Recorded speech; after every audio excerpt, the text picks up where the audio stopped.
নমস্কার বন্ধুরা, চলে এসেছি আবার একটা ছোট্ট মিনি ব্লগ নিয়ে। তা তোমরা দেখতে পাচ্ছ কত কিছু রান্না হচ্ছে। আর আজকের ব্লগটা আমার বাপের বাড়ির থেকে, আমার বোনের মেয়েরা এসেছে। তা আজকে সব একসাথে রান্না করা হবে, তার সাথে খাওয়া দাওয়াও রয়েছে। তো কী কী রান্না রয়েছে চলো তোমাদেরকে দেখাই। তা বোন যেহেতু রান্না করছে, নিজের হাতে তো রান্না রোজই হয়, আজকে বোনের হাতের রান্না খাবো। ওর রান্না বান্না খুব ভালো। তা আজকের রান্না হতে চলেছে, এখানে দেখছো আলুর দম হবে, আলু সেদ্ধ করে রাখা রয়েছে, তার সাথে পনির রয়েছে, পনিরের নবরত্ন হবে, আর রয়েছে ফ্রায়েড রাইস।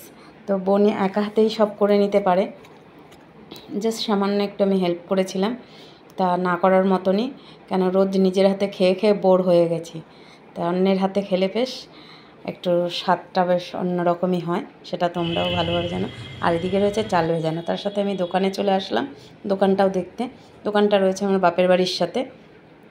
তা সেখানে এসে দেখে একটুখানি দোকানটা গুছিয়ে টুছিয়ে দিয়ে আবার ঘরে চলে গিয়ে দেখি রান্না হয়ে গেছে, আলুর দম হয়ে গেছে, এর সাথে নবরত্ন হয়ে গেছে, দুটো জিনিস পুরো কমপ্লিট, তার সাথে ফ্রাইড রাইসও হয়ে গেছে।